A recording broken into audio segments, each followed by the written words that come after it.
singing citadel. Kaelin walked the dreaming wastes, or was it the waking wasteland? The suns, both of them, beat down on the cracked earth, and the line between sleep and survival had long since dissolved into a shimmering heat haze. He was searching for the singing citadel, a place whispered of in the static between radio frequencies, the seat of the true self.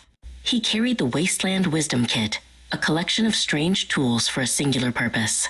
He paused, pulled out a tarnished silver fork, and struck it against his armored gauntlet. The air did not ripple. Not a dream. Not yet. His map was a spiral galaxy tattooed on his forearm, the citadel at its core. It led him not to a place, but to a state of mind. Tonight, it led him to the whispering mesas. The wind sang a low, thrumming note through the rocks. Here, he was meant to sleep. As dusk bled across the sky, he began the ritual, whispering his intention into the cooling air. Tonight I will dream. I will know it is a dream. I will find the path. The dream came, sharp and savage. Chrome hounds with burning optic sensors chased him across a beach of shattered data slates. Their howls were the sound of grinding gears. Fear was a cold razor at his throat. But through the panic, a thought surfaced, a splinter of the waking world.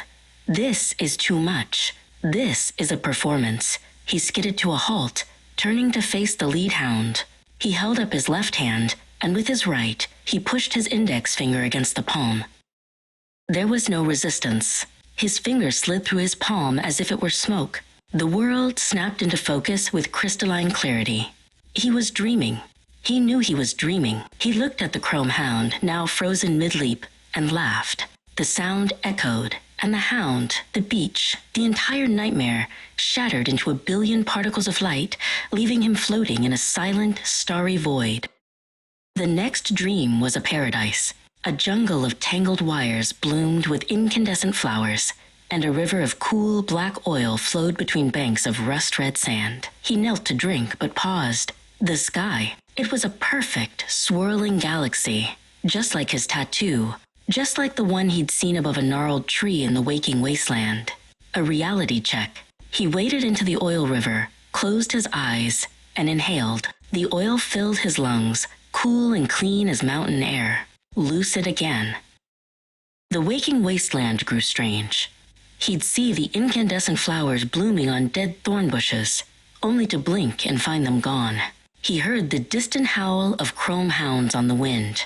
The boundary was failing. His reality checks became constant, obsessive, a compass that spun wildly, a pocket watch whose hands flowed backward, a small mirror that showed a sky he did not recognize. Each check was a desperate anchor in a sea of uncertainty. He found her by the ancient, twisted tree that touched the stars. An old woman named Lyra, her skin as cracked and dry as the desert floor. She watched him check his reflection in a shard of polished chrome. "You look for a self that is not lost," she rasped, her voice like sand on stone. "You are a wave looking for the ocean. You carry it with you."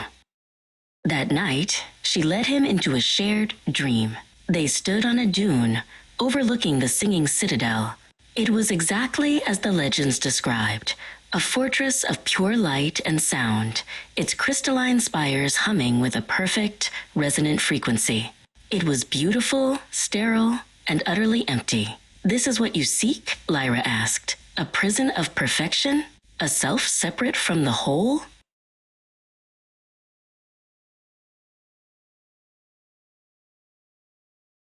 He walked towards it, drawn by a lifetime of yearning.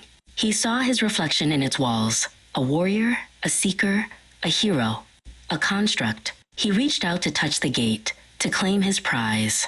But his armored fingers met no resistance. They passed through the light as if it were a mirage. The citadel shimmered, its song faltering. The closer he tried to get, the more it dissolved into the desert air.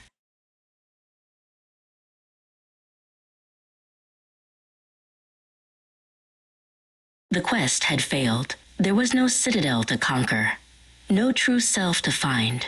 There was only this, the grit of sand, the heat of the suns, the vast, silent awareness that held it all. He was not the man in the armor searching the wasteland.